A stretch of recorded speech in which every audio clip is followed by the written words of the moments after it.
Long before the United States existed as a nation, the land that would become America was already shaped by environmental battles, though they were not yet called that. Indigenous societies across North America understood land not as a commodity to be owned, divided, or exhausted, but as a living system of relationships. Forests were managed through controlled burns that prevented catastrophic wildfires and encouraged biodiversity. Rivers were treated as sources of life, not waste channels. Hunting followed seasonal rhythms and spiritual obligations that discouraged overuse. This did not mean the land was untouched or frozen in time. It was actively shaped, but shaped with restraint, memory, and long-term responsibility. That worldview collided violently with European colonization. English, Spanish, French, and Dutch settlers arrived with a radically different idea: land as property, as capital, as something whose value increased when it was cleared, fenced, mined, and sold. Forests became obstacles to farming. Wetlands became wastelands to be drained. Animals became resources to be harvested for distant markets. From the very beginning, environmental conflict in America was inseparable from dispossession. The seizure of indigenous land was justified not only through violence and law, but through an ideology that treated unused land, meaning land not exploited according to European standards, as wasted land. Environmental transformation became a moral argument for conquest. As colonial settlements expanded, so did ecological change.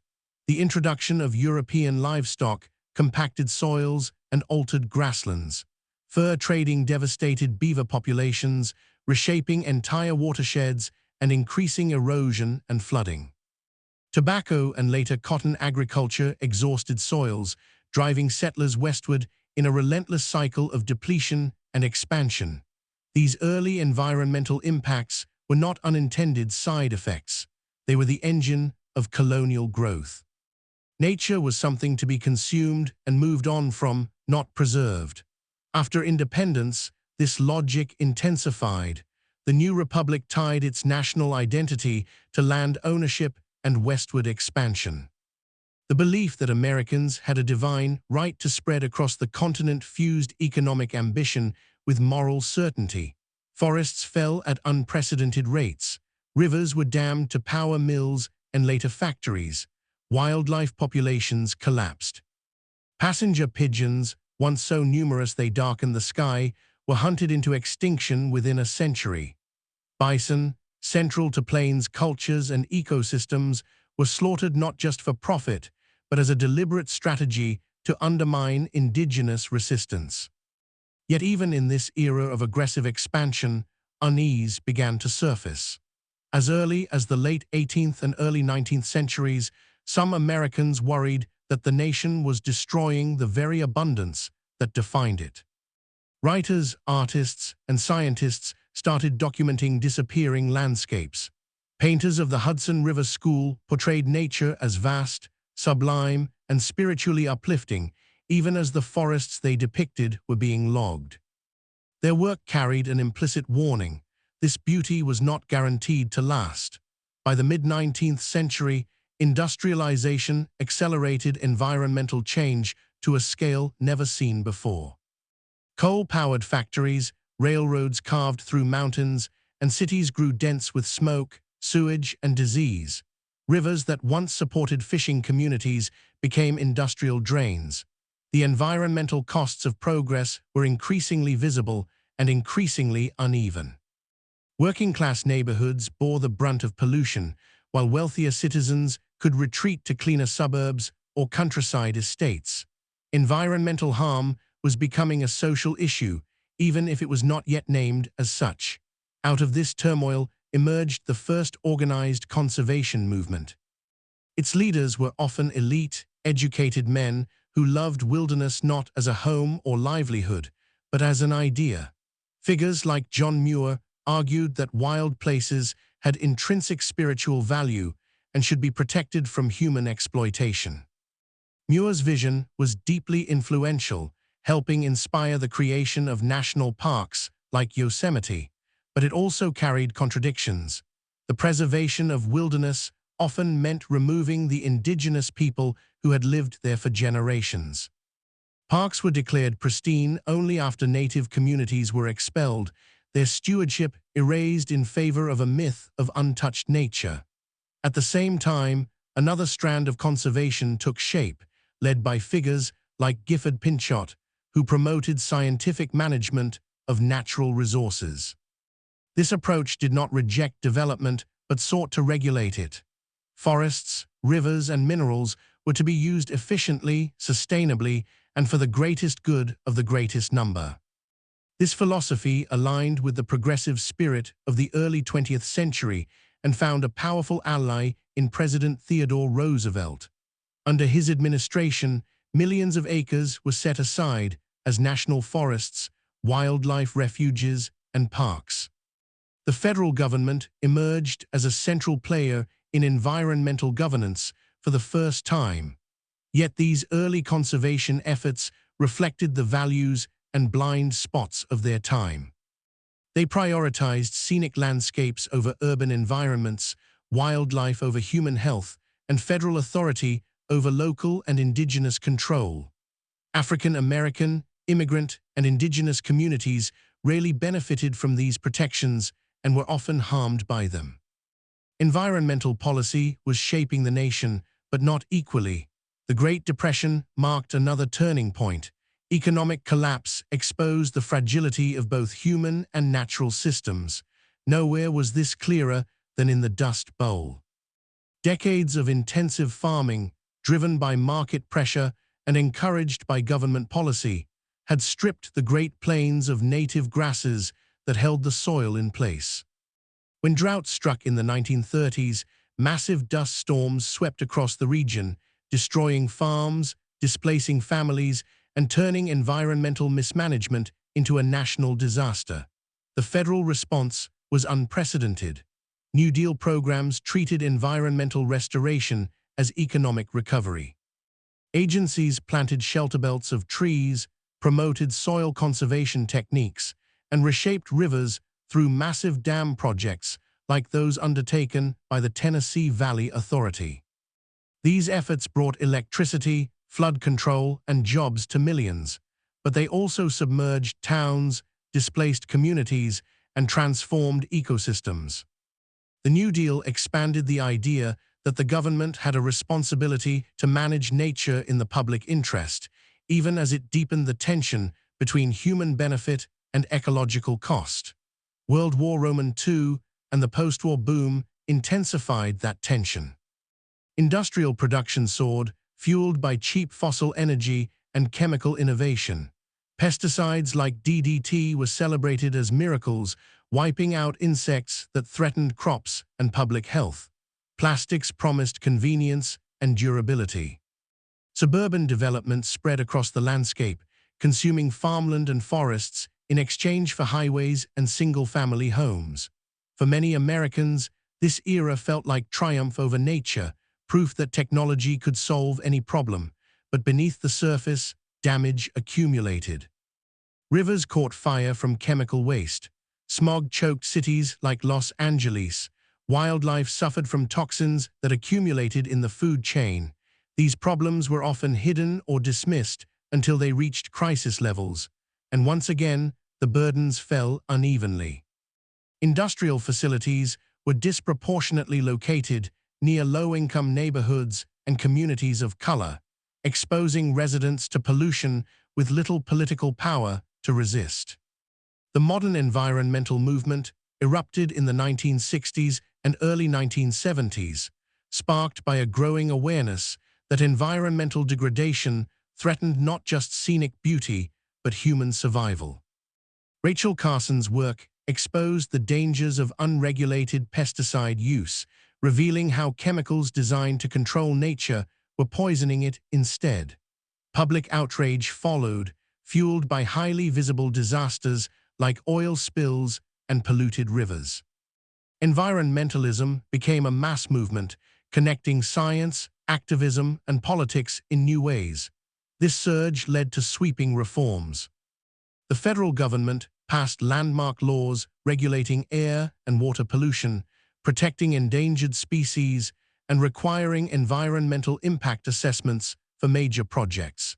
Agencies like the Environmental Protection Agency were created to enforce these standards. For a moment, there was broad bipartisan agreement that environmental protection was a public good. Yet even as these laws transformed American environmental policy, they did not resolve deeper conflicts. Economic interests pushed back, arguing that regulation threatened jobs and growth. Rural and industrial communities sometimes felt targeted by policies shaped in distant cities. Indigenous groups challenged projects like dams and mines that violated treaty rights and sacred lands.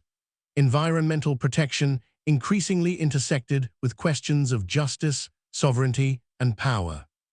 By the late 20th century, activists began using the term environmental justice to describe the reality that environmental harms were not distributed equally.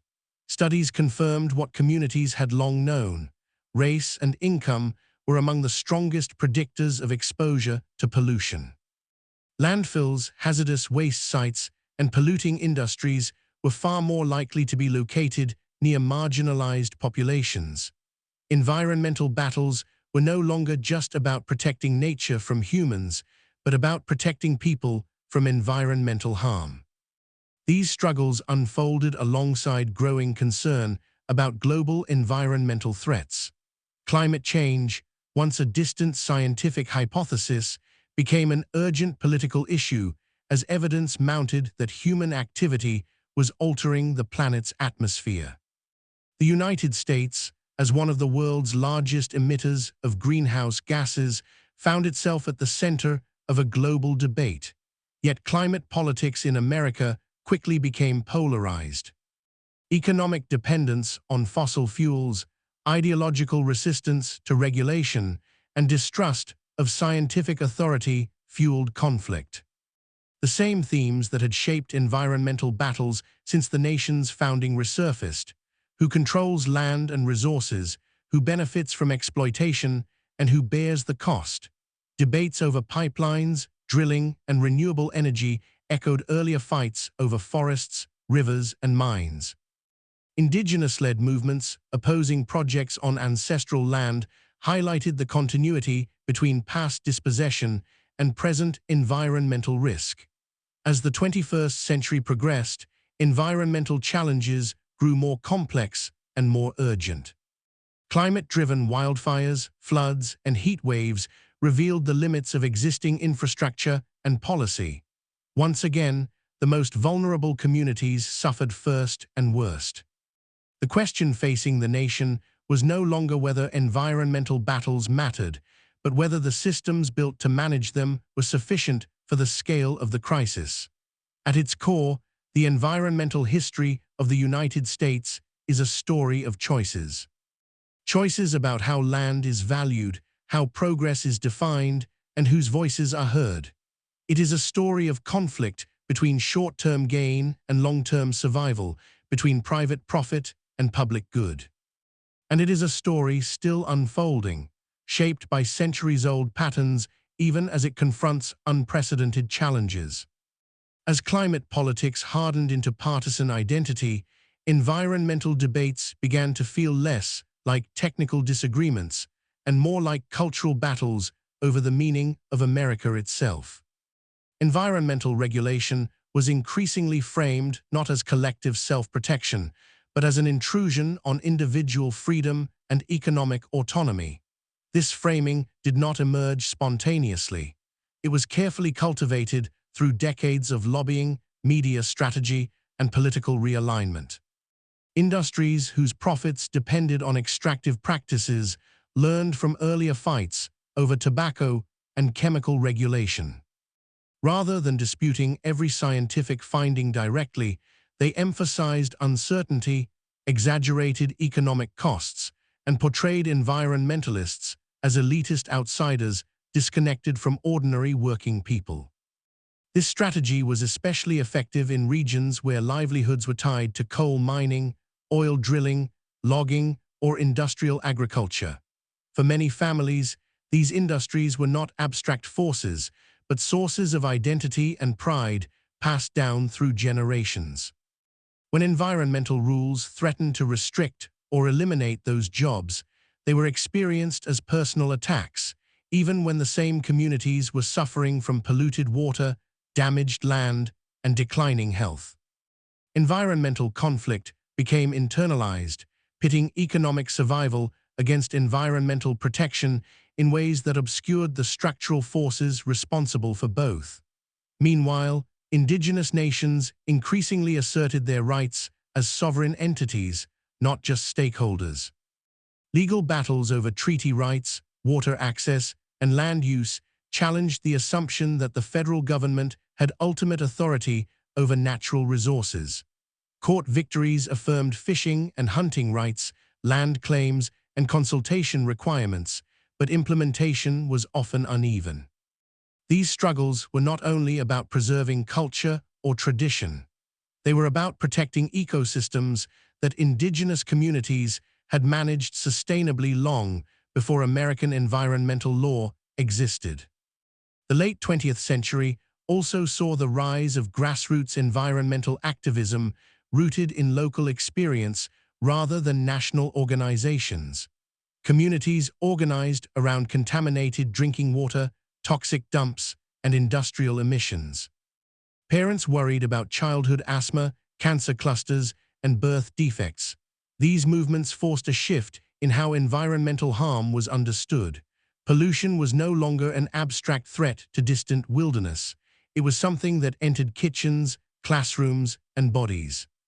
Scientific data mattered, but so did lived experience. One of the most powerful lessons of this era was that environmental damage could remain invisible until someone made it visible. Residents learned to collect their own data, document illness patterns, and challenge official assurances of safety. This democratization of environmental knowledge unsettled traditional hierarchies of expertise. Government agencies and corporations were no longer the sole arbiters of environmental truth. Communities demanded a say in defining risk and acceptable harm. At the same time, globalization reshaped environmental battles. Manufacturing shifted overseas, reducing some forms of domestic pollution while exporting environmental damage to other parts of the world. Consumption in the United States drove deforestation, mining, and emissions far beyond its borders. Environmental responsibility became harder to trace. The products filling American homes carried hidden ecological costs embedded in global supply chains. Environmentalism had to grapple with the reality that national solutions were insufficient for planetary problems. Climate change intensified this challenge. Unlike earlier environmental threats, it could not be isolated to a single river, factory, or region. Its causes were diffuse, its impacts uneven, and its timeline stretched across generations. This made it uniquely vulnerable to political delay. The benefits of action were long-term and collective, while the costs were immediate and concentrated. Yet the effects of inaction grew harder to ignore. Rising seas threatened coastal cities, droughts strained agriculture and water supplies. Wildfires reshaped entire regions. As scientific consensus solidified, so did resistance. Climate denial became a marker of political identity rather than a position grounded in evidence. Environmental policy debates increasingly reflected broader struggles over trust in institutions, media, and expertise. The same forces that questioned election results and public health guidance also rejected climate science. Environmental battles were no longer confined to land use or pollution control. They were entwined with the future of democratic decision-making itself. Despite this polarization, environmental innovation continued. Renewable energy technologies advanced rapidly, driven by falling costs and state-level initiatives. Solar and wind power expanded even in regions politically hostile to environmental regulation. Cities adopted climate adaptation plans focused on resilience rather than prevention alone. Farmers experimented with regenerative practices that restored soil health while maintaining productivity. These efforts demonstrated that environmental protection and economic activity were not inherently opposed, though scaling them required political will. The question of environmental justice grew more central as climate impacts exposed existing inequalities. Heat waves disproportionately affected neighborhoods without trees or air conditioning. Flooding devastated communities lacking resources to rebuild. Disaster recovery often favored wealthier areas, leaving others in prolonged crisis. Climate change functioned as a threat multiplier, amplifying social and economic disparities already in place. In response, a new generation of activists reframed environmentalism as a civil rights issue. They argued that access to clean air, safe water, and a stable climate were fundamental human rights, not luxuries. This framing challenged earlier versions of environmentalism that prioritized preservation over people. It insisted that environmental policy must address housing, labor, healthcare, and racial equity simultaneously. Environmental battles, in this view, were inseparable from struggles for social justice. The federal government's role continued to oscillate with political change. Environmental protections expanded under some administrations and were rolled back under others. Regulations were rewritten, weakened, or strengthened through executive action and court decisions. This instability created uncertainty for communities and industries alike. Long-term planning became difficult when environmental policy shifted with each election cycle. Yet beneath these fluctuations, deeper patterns endured. The same questions asked in the 19th century remained unresolved. Who owns the land and who decides how it is used? What obligations do the present owe to the future? How much risk is acceptable and who gets to decide? Environmental battles in American history have never been solely about nature. They have always been about power, values, and competing visions of prosperity. As the nation moved further into the 21st century, the pace of environmental change accelerated faster than political systems could easily adapt. The window for preventing the most severe impacts of climate change narrowed. The scale of transformation required challenged assumptions about growth, consumption, and energy that had defined American life for generations. Once again, the country stood at a crossroads shaped by its past. The environmental battles that began with colonization and expansion now confronted a planet with finite limits. The legacy of treating land as expendable collided with the reality that there was no frontier left to absorb the consequences. Whether the United States could reconcile its history of exploitation with the necessity of stewardship remained an open question, one that would define not only environmental policy, but the future of the nation itself. That unresolved question became increasingly urgent as environmental change stopped feeling abstract and began intruding into daily life in unmistakable ways. What once unfolded over decades now arrived in years or even seasons. Coastal erosion forced families to abandon homes that had stood for generations. Wildfires turned entire towns into ash in a matter of hours. Heat waves killed silently, not through spectacle, but through stress on bodies and infrastructure. These were not distant warnings from scientists anymore. They were lived experiences that reshaped memory, migration, and identity. The American landscape itself began to tell the story. Rivers that once powered industrial growth were now constrained by aging dams, many of which no longer served their original purpose. Some communities began dismantling them, allowing waterways to recover and fish populations to return. These efforts revealed an important shift in environmental thinking. Instead of assuming that human control over nature was always progress, policymakers and activists increasingly questioned whether earlier interventions had caused more harm than good. Restoration, not domination, became a growing theme, yet restoration raised difficult questions. Restoring land to what state and for whom? In many cases, the ecological baseline being restored was already a product of colonization. True restoration would require acknowledging indigenous stewardship and returning decision-making power to tribal nations. This challenged deeply embedded legal and cultural assumptions about ownership and authority. Environmental repair thus became inseparable from historical reckoning. Water emerged as one of the most contentious environmental battlegrounds. In arid regions, decades of overallocation collided with prolonged drought. Rivers failed to reach the sea. Reservoirs dropped to historic lows. Long-standing agreements based on unrealistic assumptions about water abundance unraveled under new climatic conditions. Farmers, cities, tribes, and ecosystems competed for shrinking supplies. Each claim carried legal weight and moral urgency, but not all claims were treated equally. Once again, those with political and economic power were better positioned to secure access. Urban environments, long neglected by traditional environmentalism, moved to the center of attention.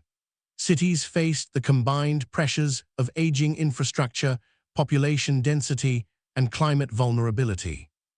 Lead-contaminated water systems exposed how environmental neglect intersected with racial and economic inequality. Heat islands intensified suffering in neighborhoods stripped of green space by decades of discriminatory planning. These were not failures of nature, but of policy. The environment, it became clear, was not something outside human systems.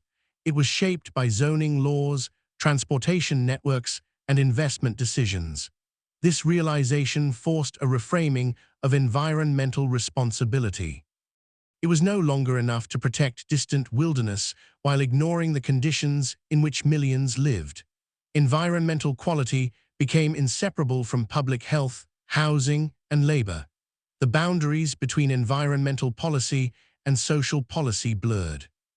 Clean energy projects promised jobs as well as emissions reductions. Urban tree planting was justified not only for beauty, but for cooling, air quality, and mental health.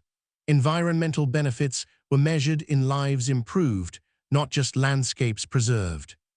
At the national level, climate policy remained contested, but the conversation shifted from denial to dispute over solutions. The question was less whether climate change existed and more who should pay to address it, how fast change should occur, and who might be left behind in the transition. Regions dependent on fossil fuel extraction feared economic collapse. Workers worried that promises of green jobs might never materialize. Environmental progress risked reproducing old injustices if it ignored these concerns. This tension revealed a recurring pattern in American environmental history. Each major shift in environmental policy produced winners and losers. Conservation created parks but displaced communities. Industrial regulation cleaned air and water but threatened certain industries. Climate action promised a livable future but demanded profound economic change. The challenge was not simply technical but ethical. How could transformation occur without repeating the harms of the past?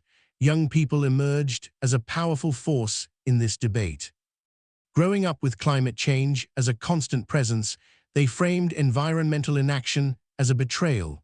Lawsuits argued that government failure to protect the climate violated fundamental rights. School strikes and mass protests demanded urgency rather than incrementalism. This generational divide echoed earlier moments in American history when younger voices challenged entrenched systems, from civil rights to opposition to war. Environmental struggle once again became a measure of moral legitimacy. At the same time, the language of resilience gained prominence.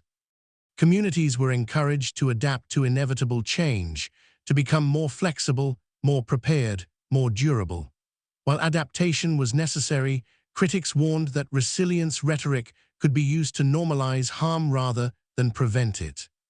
Asking communities to endure flooding or heat without addressing root causes risk shifting responsibility away from those most capable of effecting change. Endurance, in this sense, became another unevenly distributed burden.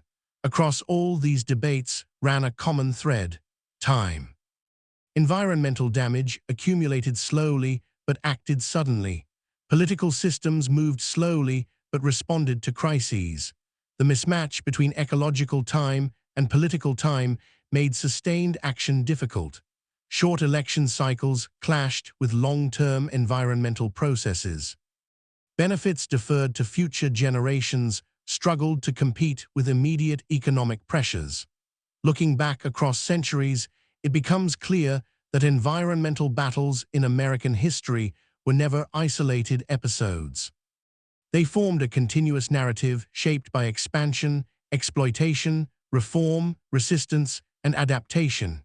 Each generation inherited landscapes altered by the choices of the last, along with the consequences of those choices. Some damage proved reversible, other losses were permanent. The story does not resolve into simple lessons. It offers no single villain or hero, no moment when the nation chose perfectly or failed completely. Instead, it reveals a pattern of tension between possibility and restraint. America's extraordinary natural abundance enabled both prosperity and complacency. The belief that there would always be more land, more resources, more time delayed the reckoning with limits. Now, those limits are no longer theoretical. They are visible in rising seas, changing seasons, and shifting ecosystems. The environmental battles of the past did not disappear. They evolved, carrying forward the same questions under new conditions. How a society answers those questions determines not only the fate of its landscapes, but the character of its democracy, its economy, and its sense of responsibility to those who come next. And as history has shown again and again, the environment is never just the background to human affairs. It is an active participant, shaping possibilities, enforcing consequences, and reminding us that every decision leaves a trace. Those traces accumulate in ways that are often invisible until they converge. A single policy decision may seem minor, a permit granted here, a regulation weakened there, but over time, these choices layer upon one another, shaping landscapes and lives. Environmental history shows that the most consequential changes are rarely dramatic at first. They are incremental, normalized, absorbed into everyday life until reversal becomes difficult or impossible. This gradualism has defined the American relationship with energy. From wood to coal, from coal to oil and gas, each transition was driven by convenience, power, and profit rather than foresight. Fossil fuels offered extraordinary benefits. They compressed labor, expanded mobility, and fueled economic growth on a scale previously unimaginable. But they also embedded a dependency that reshaped politics, infrastructure, and global relations. Entire regions were organized around extraction. Transportation systems were designed around cheap fuel. Suburbs spread outward because energy made distance affordable. Once built, these systems resisted change. Pipelines, refineries, highways, and power plants represented enormous sunk costs. Jobs and tax bases depended on them. Political influence followed investment. Environmental harm became structurally embedded, not the result of a few bad actors, but of a system optimized for short-term gain. Addressing climate change, therefore, required not just new technology, but the unwinding of an entire economic logic. This is why environmental battles have so often appeared in courtrooms. When political compromise failed, affected communities turned to the law. Lawsuits over pollution, land rights, and climate responsibility attempted to force accountability where legislation stalled. Courts became arenas where scientific evidence, historical treaties, and economic arguments collided. Some rulings expanded environmental protections. Others narrowed them, reinforcing the idea that nature had value only insofar as it served human interests. Legal victories were often partial and fragile, subject to reversal with shifting judicial philosophies. Corporate power loomed large in these struggles. Large corporations possessed resources to influence regulation, shape public opinion, and absorb penalties that might cripple smaller actors. Environmental fines were often treated as the cost of doing business. This imbalance fueled cynicism and mistrust, especially in communities that experienced repeated exposure to harm without meaningful redress. Environmental law promised protection, but enforcement frequently lagged behind damage. Yet resistance persisted, often in unexpected places. Rural landowners sometimes joined environmentalists to oppose pipelines crossing their property. Hunters and anglers became advocates for habitat protection. Farmers embraced conservation practices to preserve soil and water for future generations. These alliances complicated simplistic narratives that framed environmentalism as urban versus rural or elite versus working class. They revealed shared interests obscured by political polarization. Education played a quiet but critical role in shaping environmental awareness. As ecological science entered classrooms, new generations learned to think in systems, to understand feedback loops, thresholds, and unintended consequences. Environmental literacy expanded beyond biology to include economics, history, and ethics. This interdisciplinary understanding made it harder to dismiss environmental issues as fringe concerns. They were increasingly seen as foundational to societal stability. Technology also altered the terrain of environmental conflict. Satellite imagery exposed deforestation and pollution in real time. Social media allowed local struggles to gain national attention. Data collection tools enabled communities to monitor air and water quality independently. At the same time, technology amplified misinformation, allowing doubt and denial to spread just as quickly as evidence. The environmental battlefield extended into digital space, where narratives competed as fiercely as policies. Internationally, the United States grappled with its role as both innovator and obstacle. American scientists contributed crucial research on climate and ecology. American companies developed renewable technologies and efficiency gains. Yet American politics often slowed global progress, as domestic resistance translated into hesitant international commitments. This tension reflected a deeper ambivalence about leadership and responsibility in a shared planetary crisis. As environmental pressures mounted, migration emerged as a defining issue. People moved away from flooded coasts, burned forests, and depleted farmlands. Some movements were gradual, others sudden and traumatic. Environmental displacement challenged existing social systems, from housing markets to disaster relief. It also raised profound moral questions about responsibility. When environmental harm is cumulative and global, who owes protection to those forced to move? These questions echoed earlier chapters of American history, when environmental change drove migration westward, often at the expense of indigenous peoples. The difference now was scale and finality. There was no empty frontier to absorb displacement. Every movement intersected with existing communities, infrastructures, and inequalities. Environmental change thus became a force reshaping demographics, politics, and culture. In this context, hope and despair coexisted uneasily. Scientific warnings grew more dire, yet examples of successful intervention offered proof that change was possible. Rivers once declared dead supported life again. Air quality improved dramatically after regulation. Species brought back from the brink demonstrated resilience when given a chance. These successes did not negate ongoing crises, but they challenged the narrative of inevitability. The environmental history of the United States reveals that collapse is not preordained, nor is progress guaranteed.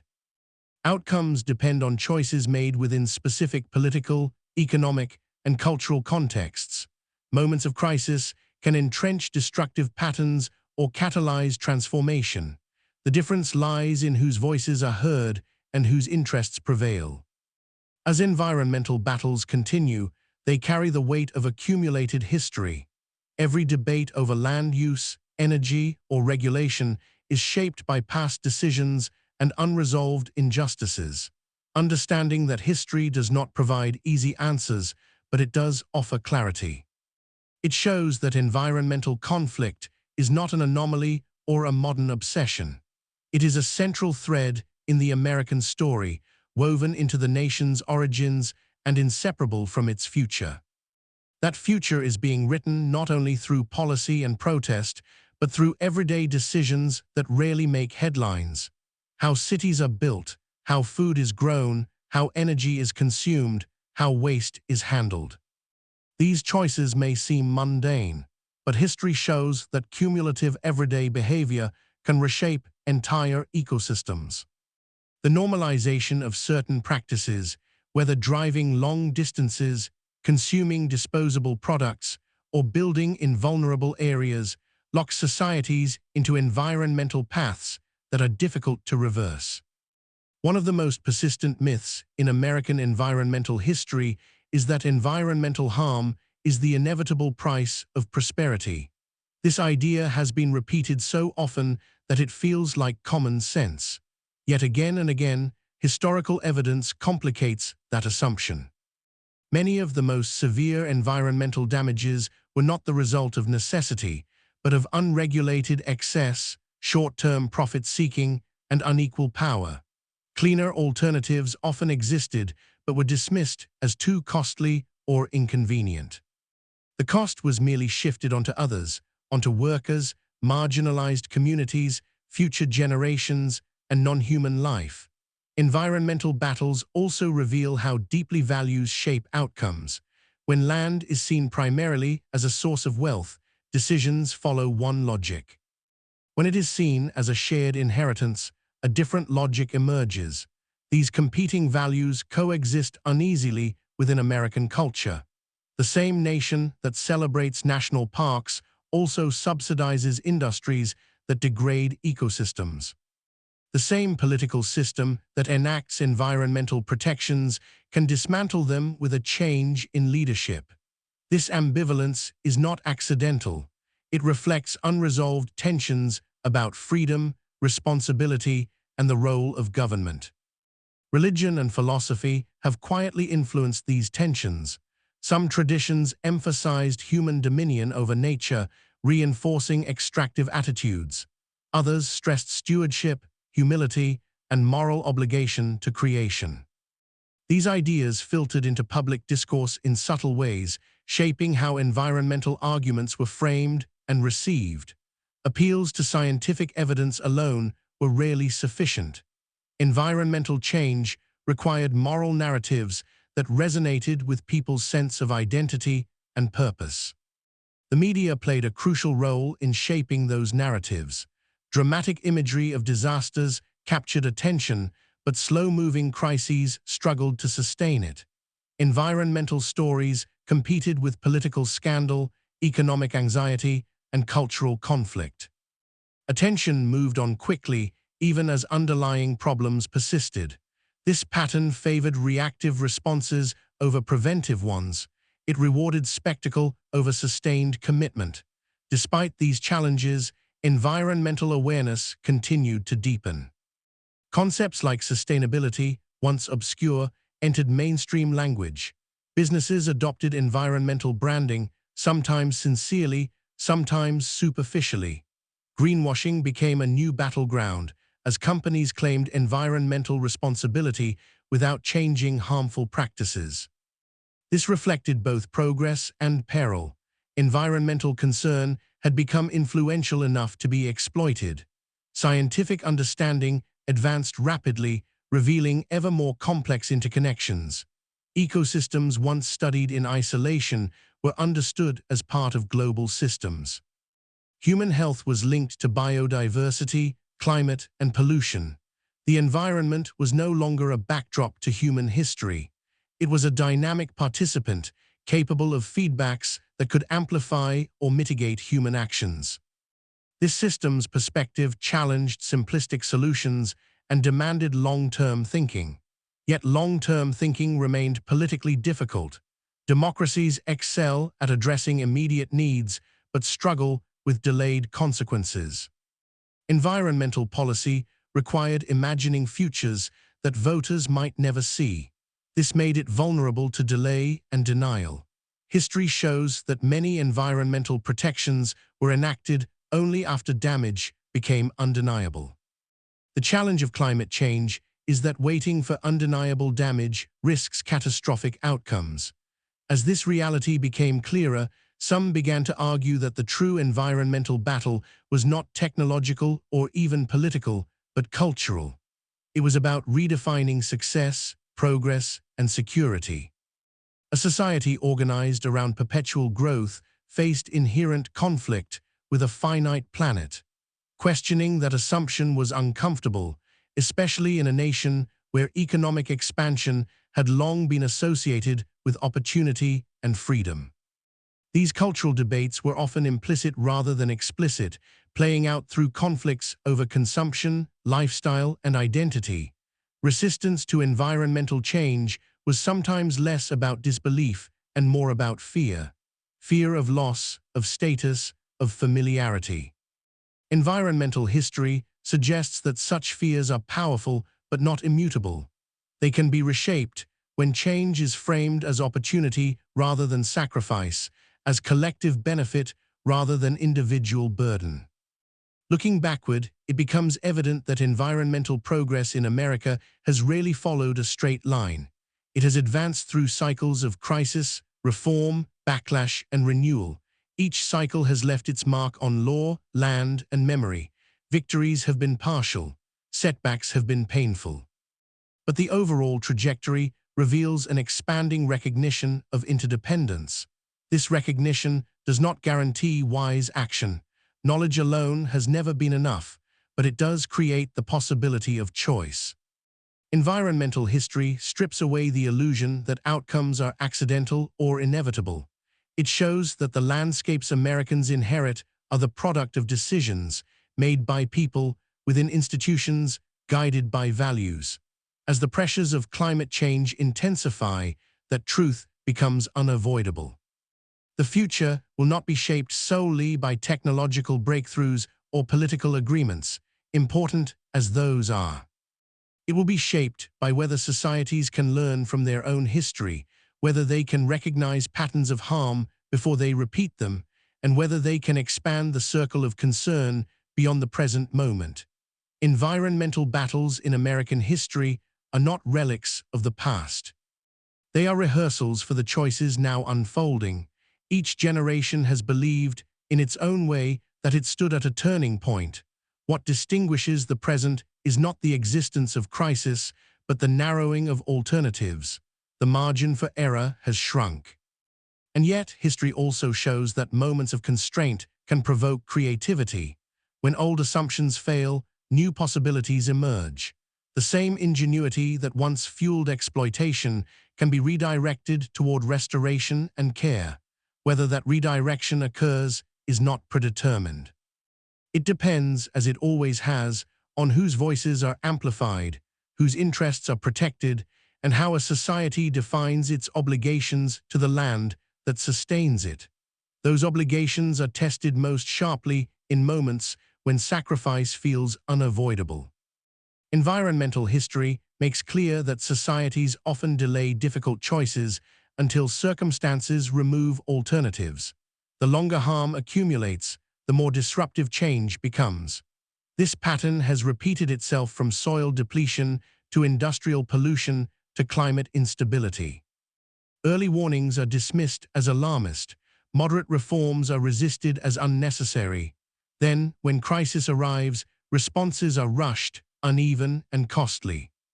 This tendency reflects a deeper feature of American political culture, a preference for solutions that preserve existing arrangements rather than transform them.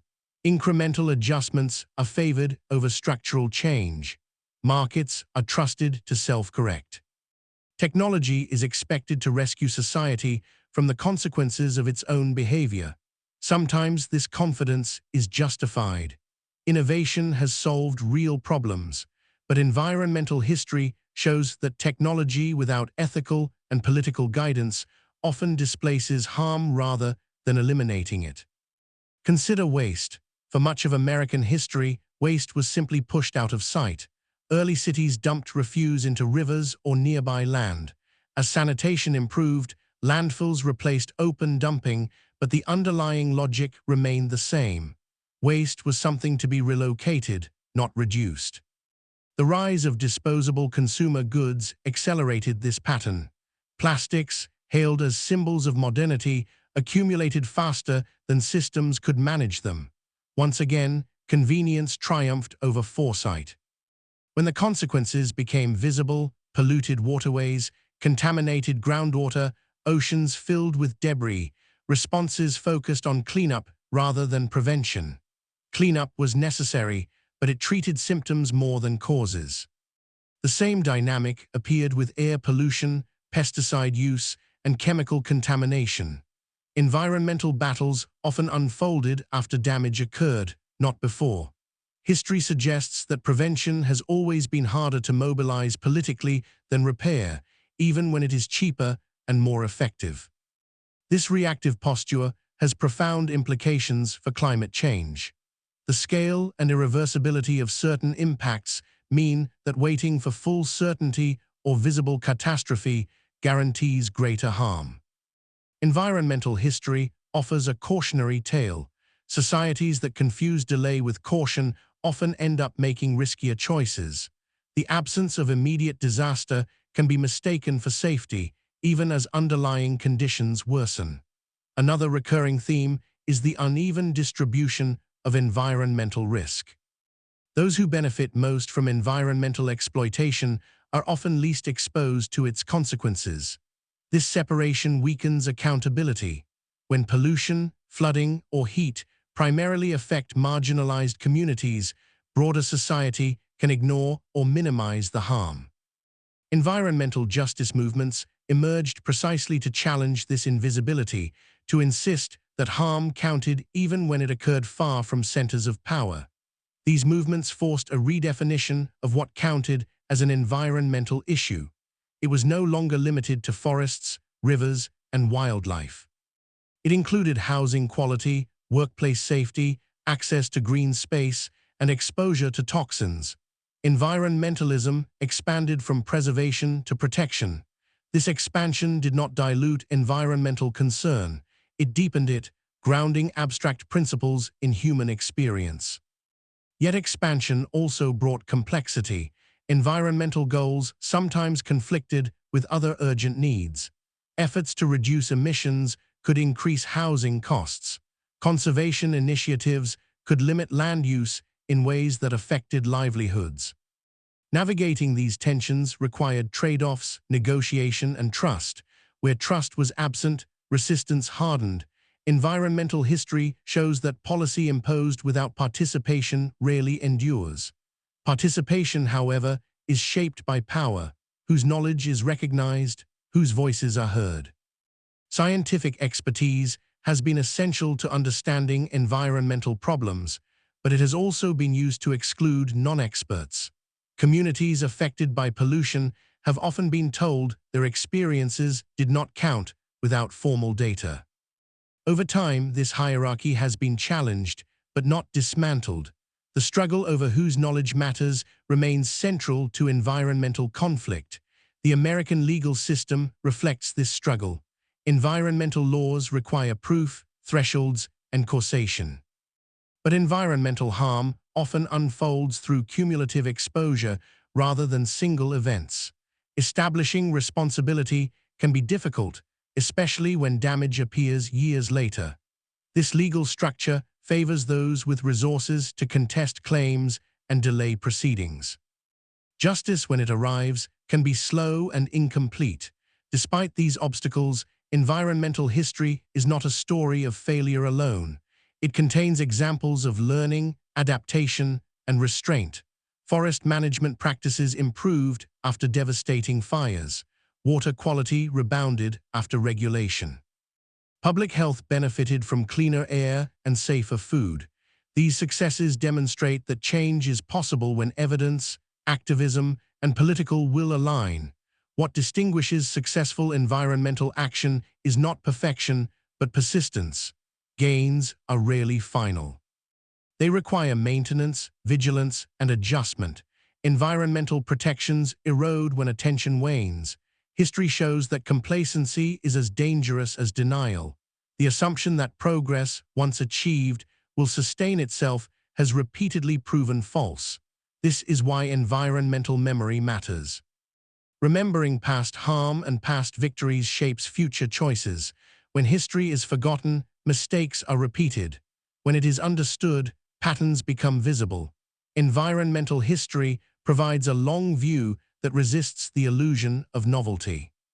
It shows that many contemporary debates have deep roots, and that the language used to justify exploitation or protection has changed less than it appears. As the United States confronts accelerating environmental change, this historical perspective becomes a form of preparation. It does not predict outcomes, but it clarifies stakes. It reveals that environmental battles are not distractions from economic or social concerns. They are expressions of them. They force societies to confront how they value life, land, and time. The decisions being made now will shape landscapes long after current debates fade. Infrastructure built today will last decades. Emissions released now will warm the planet for generations. Species lost will not return.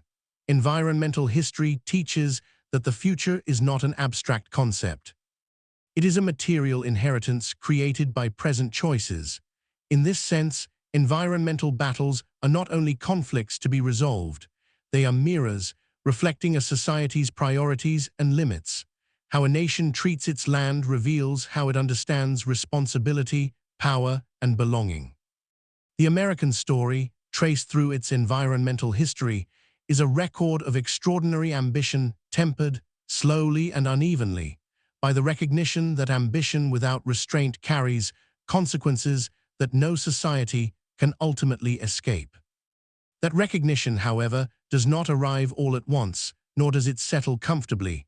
It unfolds through argument, resistance, and revision. Environmental awareness rarely replaces older values outright. Instead, it competes with them, reshapes them, and is reshaped in return. The United States has never fully abandoned the ideal of mastery over nature. What has changed, slowly and unevenly, is an understanding of the costs of that ideal. This tension is especially visible in how Americans respond to environmental risk. Risk is not only a technical calculation. It is filtered through culture, memory, and trust. Communities that have repeatedly been harmed by environmental neglect tend to perceive risk differently than those insulated from its effects. This divergence complicates national consensus. When warnings are issued, some hear urgency, others hear exaggeration. Environmental history shows that disagreements over risk are often less about data than about lived experience and power. Insurance markets, zoning laws, and disaster relief policies quietly encode these judgments. Decisions about where building is allowed, what risks are subsidized, and who receives aid after catastrophe shape behavior over time. Rebuilding in flood-prone areas, for example, can be framed as resilience or as denial, depending on perspective. History suggests that when policy shields individuals from the true cost of risk, environmental vulnerability increases rather than diminishes. Agriculture offers another window into this dynamic. American farming has long balanced productivity against sustainability, often tipping toward short-term yield.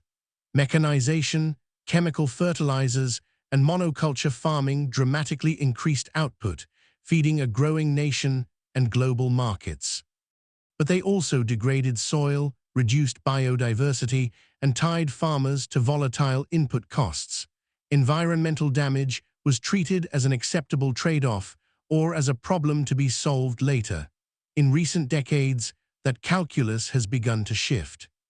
Farmers facing erosion, water scarcity, and climate volatility have revisited practices once dismissed as old-fashioned. Crop rotation, cover crops, and reduced tillage are not new ideas, they are rediscoveries. Environmental history reminds us that innovation often involves recovering knowledge that industrial systems sidelined rather than inventing something entirely new. Progress, in this sense, can mean remembering as much as advancing. The same is true of fire management. For much of the 20th century, federal policy treated fire as an enemy to be suppressed at all costs. This approach ignored the ecological role of fire in many landscapes and disregarded indigenous practices of controlled burning. The result was an accumulation of fuel that made wildfires more intense and destructive. Only after repeated catastrophe did policy begin to change. The lesson was costly but clear. Removing natural processes from ecosystems can produce instability rather than control. These examples illustrate a broader pattern. Environmental harm often emerges not from malicious intent, but from oversimplification. Complex systems are reduced to single variables: yield, profit, efficiency. Interactions are ignored until they reassert themselves through crisis. Environmental history is, in many ways, a record of complexity asserting itself against attempts to dominate it. This complexity challenges narratives of blame. It is tempting to identify villains and heroes, but such clarity is rare. Many actors believed they were acting responsibly within the knowledge and norms of their time. Understanding this does not absolve harm, but it does clarify how systems perpetuate damage even when individuals mean well. Environmental battles are therefore as much about changing systems as changing minds. Education and storytelling play a crucial role in this shift. Facts alone rarely motivate sustained action. Stories connect cause and consequence, past and present. They humanize abstract processes and reveal continuity across generations. Environmental history functions as such a story, showing how present conditions emerged and how alternative paths were possible and still are. This storytelling also counters a pervasive sense of inevitability. When environmental decline is framed as unavoidable, responsibility dissolves. History undermines that framing. It shows moments when different choices were debated, when warnings were issued, when paths diverged. The fact that some choices were not taken does not mean they were never available. This awareness restores agency even in the face of daunting challenges. Agency, however, must be collective to matter at scale. Individual actions, while meaningful, cannot substitute for structural change. Environmental history demonstrates that major improvements in air and water quality, land protection, and public health resulted from coordinated policy, not isolated effort. At the same time, policy change was rarely spontaneous. It was driven by pressure from organized communities, informed by science, and sustained by moral argument. This interplay between grassroots action and institutional response has defined environmental progress. When either element is absent, momentum falters. Grassroots movements without policy pathways burn out. Policies without public support erode. Environmental battles are won not through single victories, but through alignment across levels of society. As climate change intensifies, this alignment becomes more difficult and more necessary. The scale of transformation required exceeds anything attempted in peacetime. Energy systems, transportation, housing, and food production must all change simultaneously. Environmental history offers both caution and guidance. It warns that partial measures and symbolic gestures are insufficient. But it also shows that rapid change is possible when conditions align, as they did during wartime mobilization or major economic shifts. Whether such alignment can be achieved without crisis remains uncertain. Historically, the United States has often acted decisively only after catastrophe. The challenge now is that waiting for catastrophe may foreclose meaningful options. This is the paradox at the heart of contemporary environmental conflict. The urgency of action increases as the perceived political feasibility of action decreases. Yet history resists despair. It reminds us that political feasibility is not fixed. It changes as ideas shift, coalitions form, and realities intrude. Concepts once considered radical can become mainstream. Protections once dismissed as impossible can become taken for granted. Environmental history is filled with such reversals, moments when the bounds of the acceptable expanded under pressure. The future will judge the present not only by outcomes, but by effort. Did societies recognize the stakes? Did they respond proportionately? Did they listen to those most affected? These questions echo those asked of past generations. Environmental history does not offer absolution, but it offers perspective. In the end, environmental battles are about relationship. Relationship between people and land, between present and future, between power and responsibility. The American experience shows how easily those relationships can be distorted and how difficult they are to repair. But it also shows that repair, however imperfect, is possible. The land itself bears witness to these struggles. It remembers through altered rivers, regrown forests, polluted soils, and recovering ecosystems. These marks are not merely scars, they are records. Reading them requires patience and humility. Acting on them requires courage. The story continues, shaped by choices still being made. History does not close the book. It leaves the next pages blank, informed by what came before, constrained by what has been done, and open to what might yet be chosen. What remains constant across these pages of history is the way environmental battles expose the limits of separation. The idea that nature exists apart from human systems has proven repeatedly false. Economies depend on ecosystems. Health depends on environmental quality. Political stability depends on access to land, water, and energy. When those foundations erode, the effects ripple outward, often in unpredictable ways. American history has often treated environmental disruption as an external problem, something to be managed after it appears. Floods are disasters, not consequences of development choices. Droughts are natural events, not symptoms of overuse. Fires are tragedies, not the outcome of land management decisions. This framing allows societies to respond with sympathy rather than responsibility. Aid replaces accountability. Relief substitutes for reform. Over time, this pattern dulls urgency. When harm is framed as inevitable, prevention feels futile. Environmental history challenges that fatalism. It shows that many so-called natural disasters were shaped, intensified, or made inevitable by human action. Levees altered flood patterns. Deforestation increased erosion. Urban design amplified heat. Recognizing this does not deny the role of natural forces. It acknowledges that human choices determine vulnerability. Vulnerability itself is unevenly distributed. Some communities are buffered by wealth, infrastructure, and political influence. Others are exposed. This exposure is rarely accidental. It reflects historical patterns of segregation, disinvestment, and exclusion. Environmental history reveals how these patterns were created and maintained, often through policy decisions that prioritized some lives over others. Environmental harm follows these lines with unsettling consistency. This is why environmental battles are inseparable from questions of democracy. Who gets to participate in decisions about land use, pollution, and risk? Whose consent is required and whose is assumed?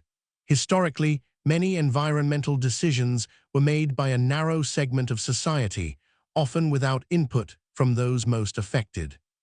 The consequences of those decisions persist long after the decision-makers are gone. Expanding participation has been one of the most significant shifts in environmental governance. Public hearings, environmental review processes, and community consultation emerged as responses to exclusion. They are imperfect tools, often criticized as bureaucratic or performative, but they represent an acknowledgement that environmental decisions are political decisions, not merely technical ones. They reflect a recognition that expertise alone cannot substitute for democratic legitimacy. At the same time, participation can be exhausting. Communities asked to constantly defend their right to clean air and water bear a heavy burden. Environmental history records countless instances where residents organized, testified, protested, and litigated for years with little support. Victory, when it came, was often partial. Loss, when it came, was permanent. This uneven struggle reveals the asymmetry of power embedded in environmental conflict. Power also shapes imagination, what futures are considered possible. For much of American history, economic growth was imagined without environmental limits. Scarcity was something to be overcome, not respected. This imagination fueled expansion but also denial. When limits finally asserted themselves, they were experienced as crisis rather than correction. Changing this imagination is perhaps the most difficult task. It requires rethinking abundance not as endless extraction, but as balance. It asks societies to value stability over speed, sufficiency over excess. These ideas run counter to deeply ingrained narratives of success and freedom. Environmental history shows how resistant such narratives can be, even in the face of mounting evidence. Yet narratives do change. They change through experience, through loss, and through leadership. Moments of clarity often follow moments of pain. The challenge is to learn without repeating damage, to allow foresight to replace regret. History provides examples where this has happened, where early action prevented deeper harm. These examples are quieter than disasters, less visible, but no less important. The role of science in this process cannot be overstated. Scientific understanding has repeatedly expanded the horizon of responsibility. It has revealed connections between actions and consequences that were previously invisible. But science alone cannot compel action. Its influence depends on trust, communication, and alignment with values. When science is politicized, its ability to guide policy weakens. Environmental history includes many such moments when evidence was clear but action stalled. Trust, once eroded, is difficult to rebuild. Communities that have been misled or sacrificed in the name of progress are understandably skeptical. Environmental justice movements arose in part to address this breach, insisting that transparency, accountability, and fairness are not optional. They are prerequisites for durable solutions. Durability is a recurring challenge. Environmental gains are vulnerable to reversal. Laws can be weakened. Protections can be rolled back. Funding can be cut. Environmental history shows that progress without institutional support is fragile. But it also shows that institutions themselves are shaped by public demand. What is protected reflects what is valued. As climate change reshapes the physical world, it also reshapes memory. Places disappear. Traditions tied to specific landscapes fade. Environmental loss is not only material. It is cultural and emotional. These losses are difficult to quantify but deeply felt. They influence how communities understand themselves and their future. Environmental history must account for this dimension, even when it resists measurement. The emotional weight of environmental change can either paralyze or motivate. Grief for what is lost can turn inward, or it can fuel determination to protect what remains. History offers examples of both. Which path dominates depends on whether people believe their actions matter. Despair thrives where agency is denied. Hope survives where effort is recognized, even if outcomes are uncertain. Uncertainty itself has often been used as a reason for inaction. Environmental history shows how doubt has been exaggerated and weaponized to delay regulation. But uncertainty cuts both ways. It also means that worst outcomes are not guaranteed. There is room for intervention, for adaptation, for mitigation. Uncertainty preserves possibility. Possibility, however, narrows with time. Delayed action reduces options. This is one of the clearest lessons of environmental history. Problems ignored do not remain static. They grow, intertwine, and become harder to address. Early intervention is not just cheaper, it preserves choice. As the United States continues to navigate environmental battles, it does so with a long record behind it.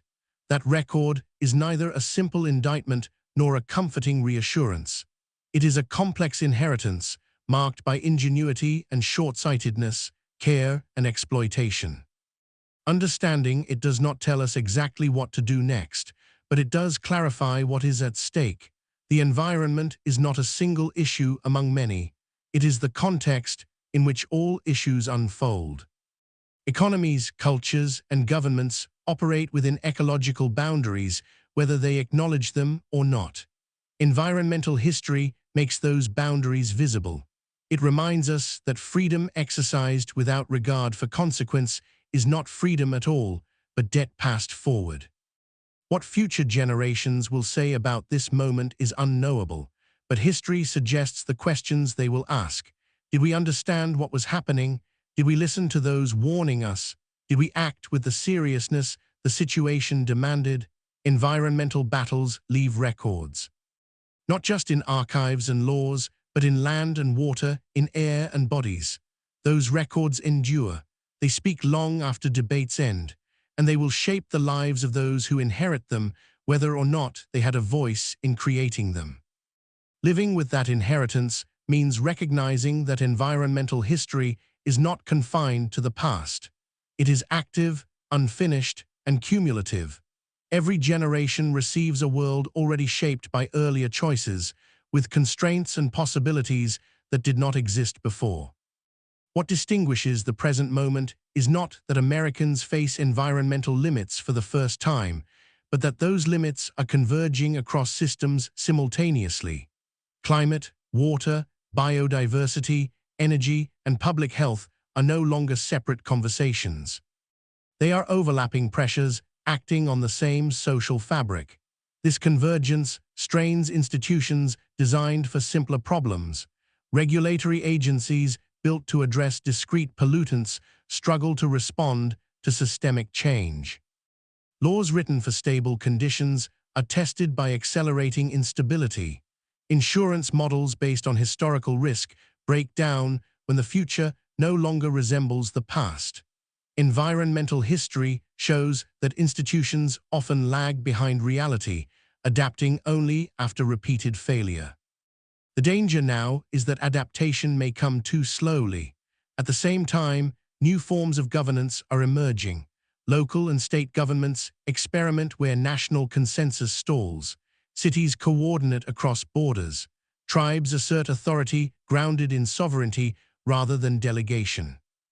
These efforts are uneven and sometimes fragile, but they reflect a broader truth revealed by history. Environmental solutions rarely flow from a single center of power.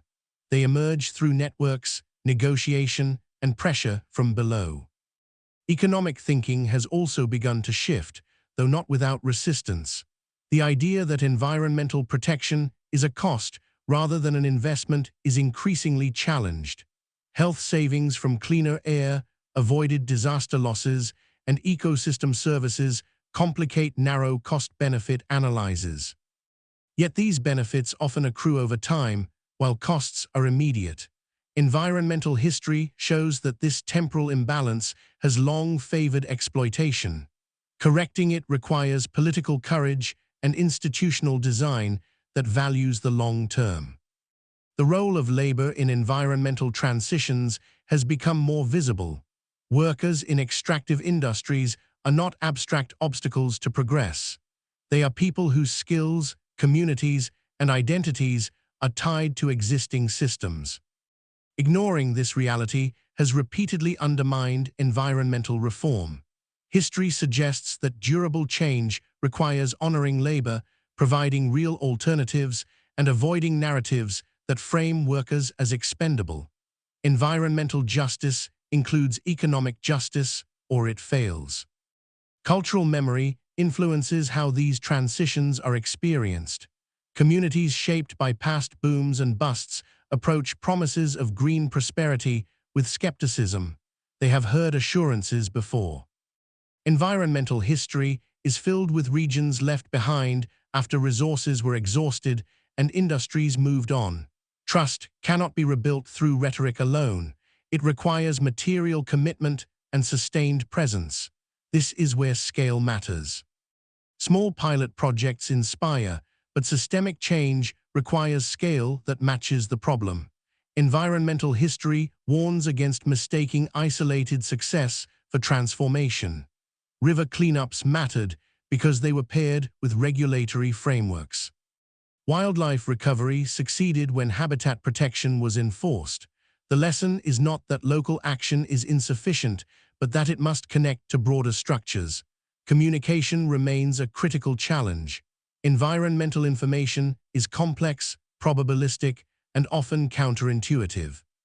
It competes with narratives that are simpler and more emotionally satisfying. History shows that environmental messages gain traction when they connect to values people already hold: care for family, fairness, stewardship, security. Abstract appeals to planetary duty are less effective than concrete connections to lived experience. At the same time, fear-based messaging carries risks.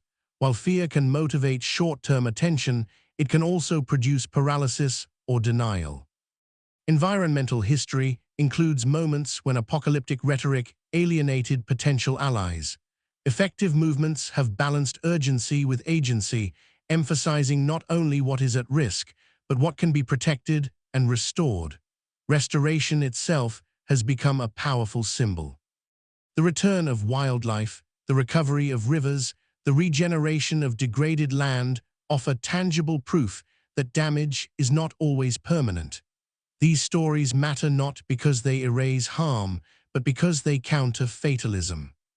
Environmental history shows that hope grounded in evidence is a resource as vital as any technology, yet restoration has limits. Some losses cannot be undone. Species extinction is irreversible. Cultural landscapes disappear. Climate thresholds, once crossed, cannot be uncrossed on human timescales. Acknowledging these limits is not surrender. It is honesty. Environmental history teaches that denial of loss compounds harm by delaying adaptation and mourning. Mourning, though rarely discussed in policy terms, is part of environmental experience. Grief for damaged places, lost livelihoods, and uncertain futures shapes public response. Societies that do not acknowledge this grief risk fragmentation. Those that do can channel it into care and responsibility. Environmental history is not only about laws and landscapes. It is about emotion, memory, and meaning. Meaning, ultimately, is what sustains long-term commitment. Technical solutions matter, but they endure only when supported by shared purpose. Environmental battles endure because they touch fundamental questions. What kind of society do we want to be? How do we define progress? What do we owe each other across time? The American story offers no final resolution to these questions. It offers a record of struggle, adaptation, and contradiction. Environmental history reveals a nation capable of both profound harm and profound repair. Which tendency prevails is never settled once and for all. It is decided repeatedly through policy, culture, and everyday practice. As environmental pressures continue to mount, the temptation to search for definitive answers grows, but history cautions against expecting closure. Environmental responsibility is not a problem to be solved and set aside. It is an ongoing practice shaped by changing knowledge and conditions. The challenge is not to achieve perfection, but to remain responsive, humble, and attentive. This attentiveness requires listening, not only to scientists and policymakers, but to communities and to the land itself. Landscapes communicate through change, rivers through flow and absence, forests through fire and regrowth. Environmental history is, in part, the art of learning to read these signals and to act before they become warnings too loud to ignore. The path forward will not be smooth or unanimous. Disagreement is inevitable. Conflict is unavoidable. Environmental battles will continue because they reflect competing values and interests. The measure of progress is not the absence of conflict, but the ability to navigate it without sacrificing the most vulnerable or the future itself. History does not promise that wisdom will prevail. It shows that wisdom must be fought for, protected, and renewed. Environmental battles in American history remind us that the land remembers what we do to it, and that memory shapes what comes next. That memory is not passive. It influences behavior, constrains options, and demands response. Floodplains reclaim space when rivers rise. Forests burn where fuel accumulates. Heat settles where pavement replaces trees. These are not punishments or accidents. They are interactions, reminders that the environment responds to how it is treated, whether acknowledged or not. American environmental history shows that learning often occurs through consequence rather than anticipation. But it also shows moments when anticipation did prevail, when societies chose restraint before catastrophe. Those moments are easily overlooked because they leave less dramatic traces. Disasters are obvious, avoided disasters are not, yet they matter deeply. They represent futures that were quietly preserved. One of the enduring challenges is that environmental success often feels invisible, while failure is unmistakable. Clean air does not announce itself. Safe water draws little attention. Stable climates feel normal until they are lost. This asymmetry skews public perception, making environmental protection seem less urgent than it is. History teaches that vigilance must be sustained even when conditions appear stable. Stability itself is an achievement, not a default. This is especially true in a society accustomed to rapid change. Americans have long celebrated innovation, disruption, and growth. Environmental responsibility requires a different orientation, one that values continuity and care alongside change. This does not mean rejecting progress, but redefining it. Progress measured solely by output and speed overlooks costs borne elsewhere and later. Environmental history invites a broader accounting.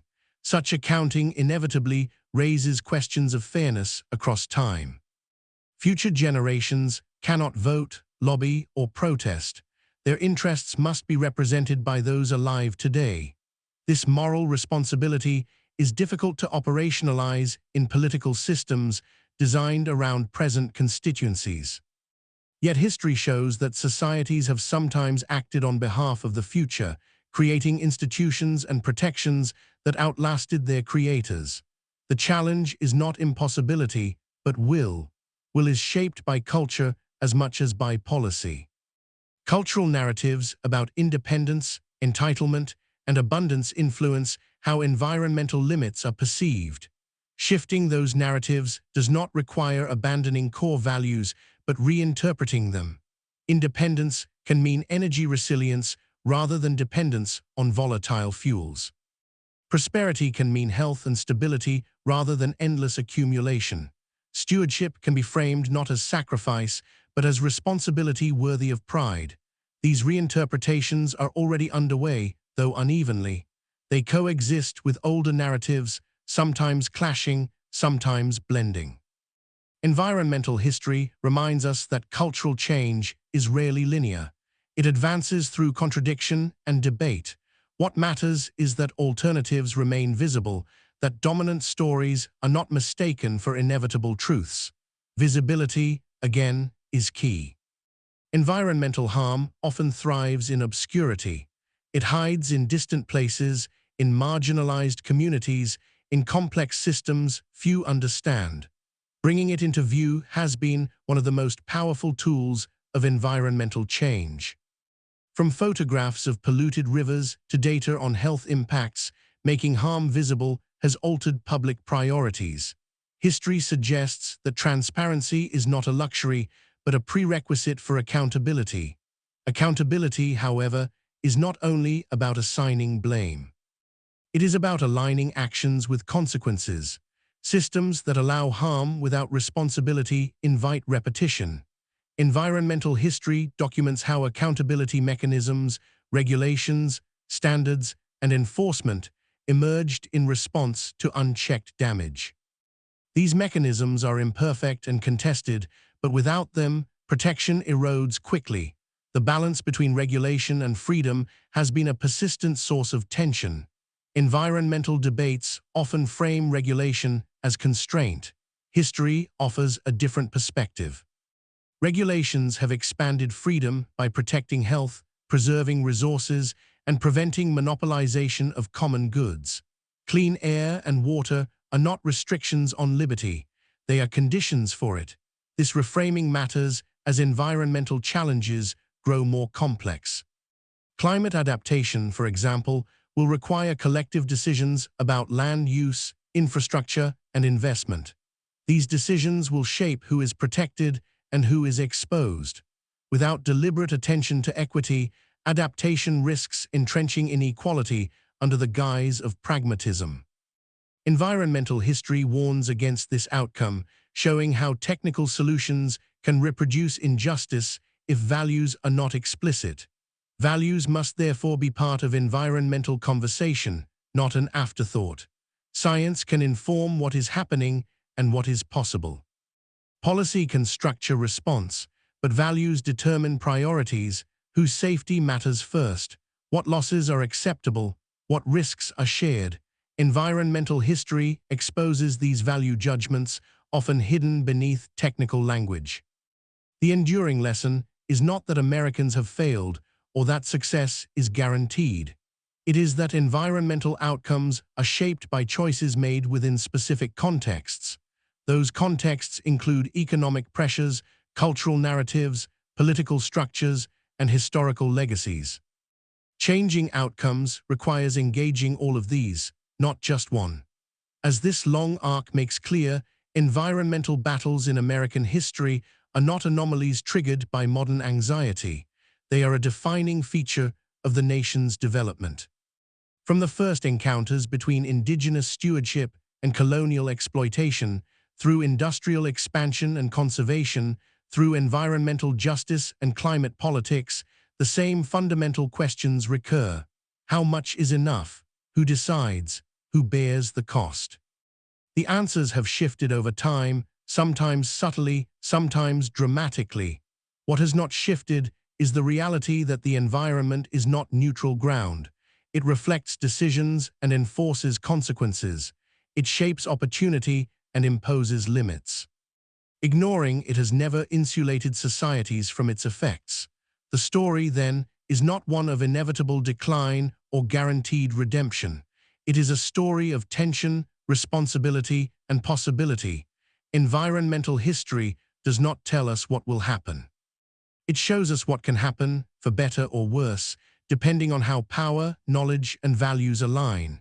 Standing at this moment, the weight of that history is unmistakable. The choices now unfolding will leave traces as surely as those made centuries ago. They will be read in future landscapes, future climates, future lives. Whether those traces tell a story of foresight or regret remains unresolved. What history makes clear is that the environment is not something inherited only from the past. It is borrowed from the future. Every generation decides, through action and inaction, what it will pass on. Environmental battles are the means by which those decisions are contested. The outcome is never final, but the responsibility is constant.